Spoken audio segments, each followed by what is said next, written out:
اللہ رب العزت نے قرآن مجید میں جب خود اپنی مقدس کتاب کے لیے فرمایا کہ یہ متقین کے لیے ہدایت ہے، قرآن سے پرہیزگاروں کو، اللہ سے ڈرنے والوں کو اور اللہ کا حیا دل و دماغ میں رکھنے والوں کو ہدایت ملتی ہے، تو پھر اللہ رب العزت نے 3 چھوٹے چھوٹے جملوں میں یہ بات ایکسپلین کر دی کہ اللہ کی نگاہ میں متقین کون ہیں۔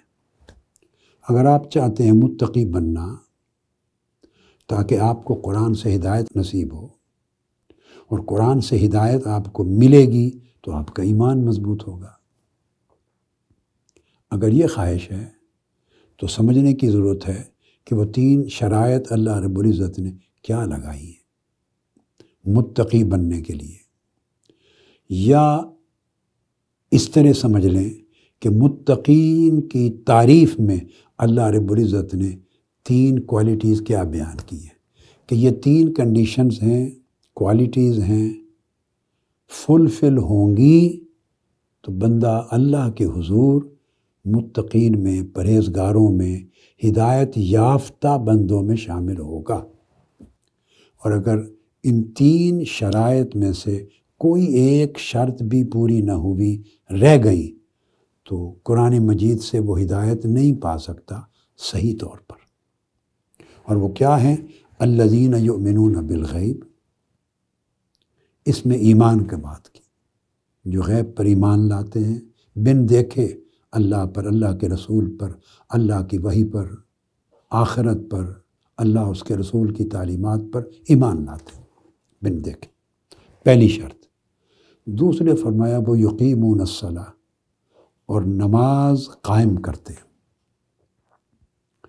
جب فرمایا نماز قائم کرتے ہیں تو نماز پڑھنے اور نماز کو قائم کرنے میں فرق ہے، یہ 2 الگ چیزیں ہیں۔ نماز قائم کرنے کا مطلب یہ ہے اقامت صلاۃ کا، کہ نماز کا ایک نظام وضع کرتے ہیں۔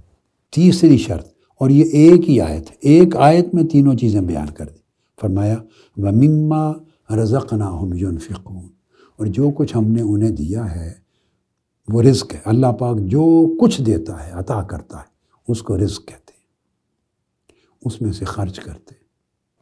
اب یہ جو 3 ٹکڑے ہیں ایک ہی آیت کریمہ کے، اس میں سن لیں، جو پہلا حصہ الذین یؤمنون بالغیب، بن دیکھے ایمان لاتے ہیں، یہ منہاج القرآن کا فوکس ہے، منہاج القرآن کا فکری نظریاتی فوکس ہے۔ وہ یقیمون الصلاۃ، یقیمون الصلاۃ جب کہا کہ نماز کا نظام قائم کرتے ہیں، یہ منہاج القرآن کے دیگر فورمز، خواہ اس میں منہاج القرآن کی تنظیمات ہیں، خواہ وہ منہاج القرآن کے قائم کردہ سینٹرز ہیں، خواہ ویمن لیگ ہے، خواہ یوتھ لیگ ہے، منہاج سسٹرز ہیں، یا منہاج جنریشنز ہیں، جو بھی ادارے، علماء کونسل ہے، جتنے بھی انسٹیٹیوشنز ہیں، فورمز ہیں، پلیٹ فارمز ہیں، تنظیمات ہیں، وہ یقیمون الصلاۃ، اس میں وہ بھی شامل ہیں، اور اسے بطور نظام مضبوط کرنے میں ویلفیئر فاؤنڈیشن بھی شامل ہے۔ یہ دونوں کی جوائنٹ وینچر سے یہ مقصود حاصل ہوتا ہے، چونکہ وہ یقیمون الصلاۃ، نماز کے نظام کو قائم کرنا، یعنی یہ پورے دین کو بپا کرنا ہے۔ یہ ہے نماز پڑھنے اور نماز کے قائم کرنے کا فرق۔ تو جب آپ اقامت صلاۃ، نماز کو بطور سسٹم اسٹیبلش کرتے ہیں، تو اس میں جہاں منہاج القرآن کی تمام فورمز اور ایکٹیویٹیز کا دخل ہے، اتنا ہی برابر درجے کا دخل منہاج ویلفیئر فاؤنڈیشن کا ہے، کہ یہ اس کو کئی مقامات پر فائنانشل سپورٹ دیتی ہے، جس کے ذریعے مسلمانوں کی زندگی میں اور ہمارے معاشرے میں نماز اور دین کا نظام قائم ہوتا ہے۔ اس کے لیے انسٹیٹیوشنز چاہیے ہوتے ہیں، درس گاہ چاہیے ہوتی ہے، تربیت گاہ چاہیے ہوتی ہے، کیمپ چاہیے ہوتے ہیں، بہت ساری ایکٹیویٹیز جو مختلف فورم انجام دے رہے ہوتے ہیں، انہیں فائنانشل سپورٹ دینے کی ضرورت ہوتی ہے۔ ایکٹیویٹیز اور سپورٹ یہ دو چیزیں لازم و ملزوم ہیں. یعنی ایکٹیویٹیز وجود میں نہیں آ سکتی، ایکٹیویٹیز جنریٹ نہیں ہو سکتی جب تک انہیں فائنانشیل سپورٹ نہ ملے. ہر ایکٹیویٹی فائنانشیل سپورٹ کی محتاج ہے. دین کا ہر عمل، آپ حج کرتے ہیں تو پیسے کے بغیر تو حج نہیں ہو سکتا. اس لیے اللہ پاک نے حج فرض ہی ان لوگوں پر کیا ہے جو صاحب استطاعت ہیں. تو مال کی سپورٹ، پیسے کی سپورٹ آ گئی نا، اس میں مالی سپورٹ، یہ دین کے ارکان کا حصہ ہے. پھر آپ زکوٰۃ دیتے ہیں، زکوٰۃ فائنانشیل پوزیشن کی انوالومنٹ کے بغیر واجب ہی نہیں ہوتی، ہے بھی صاحب استطاعت پر فرض. جو استطاعت نہیں رکھتے ان پر زکوٰۃ ہی فرض نہیں ہے. تو دو رکن ایسے ہیں کہ اگر مالی استطاعت نہ ہو تو دین کے وہ دو رکن وہ بندہ ادا ہی نہیں کر سکتا. یہ ایک نیا اینگل ہے جو میں سمجھا رہا ہوں، آپ کو متوجہ کر رہا ہوں. میں یہ کہہ رہا ہوں، بات ذہن میں رکھ لیں کہ دین کے 5 ارکان ہیں: شہادت توحید و رسالت، اس کے بعد اقامت صلاۃ، ایتاء زکوٰۃ، صیام رمضان اور حج. 5. اب 5 میں ترتیب سے سمجھا رہا ہوں آپ کو. حج فائنانشیل سٹیبلٹی کے بغیر بندے کی پوری زندگی سے یہ ایک رکن ہی خارج رہتا ہے. سو جو لوگ اس صاحبان استطاعت نہیں، بھلے وہ 100 سال زندگی پائیں مگر یہ رکن اپنی زندگی میں اس کو ادا نہیں کر سکتے، نہ ان پر واجب ہے نہ وہ ادا کر سکتے. زکوٰۃ، جو آدمی ساری زندگی غریب رہا، محتاج رہا اور صاحب استطاعت نہیں ہوا، جس کی ایک خاص فقہی اور شرعی تعریف ہے، نصاب کو نہیں پہنچا، وہ پوری زندگی بھلے 100 سال عمر پالے، وہ زکوٰۃ اس پر نہ واجب ہے نہ اس نے ادا کی. سو یہ رکن بھی اس کی زندگی سے خارج رہا. یہ ہے جو نئی جہت بتا رہا ہوں. یعنی 5 ارکان دین کے ارکان 5 میں سے 2 رکن اس کی زندگی میں ہی نہیں ہیں، انہیں پریکٹس ہی نہیں کر سکتا.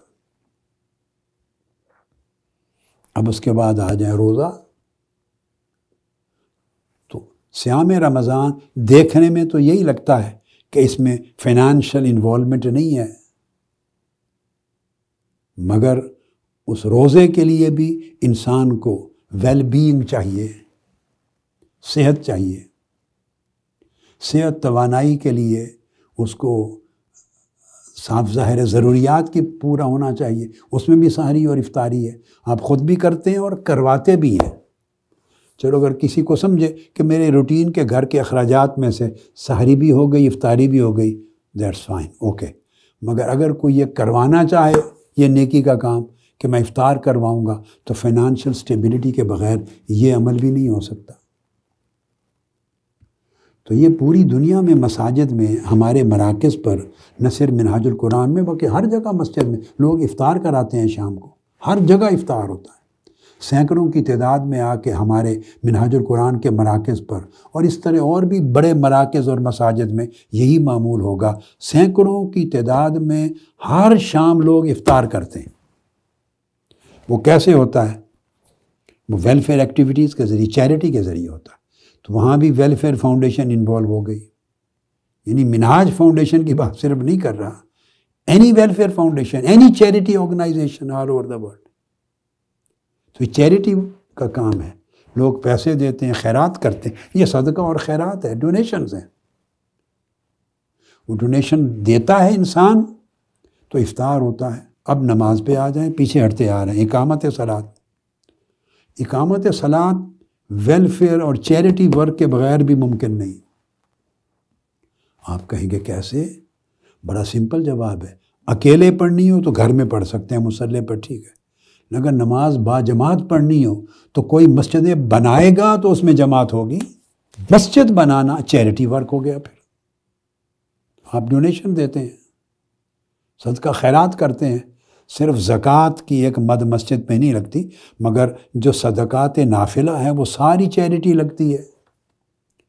تو کوئی پیسہ لگائے گا، چیریٹی دے گا، اللہ کی راہ میں خرچ کرے گا، ڈونیشن دے گا تو مسجدیں بنیں گی، چھوٹی ہو یا بڑی ہو. تو مسجد بنے گی تو اس میں امام اور خطیب مقرر ہوں گے اور باجماعت نماز ہوگی.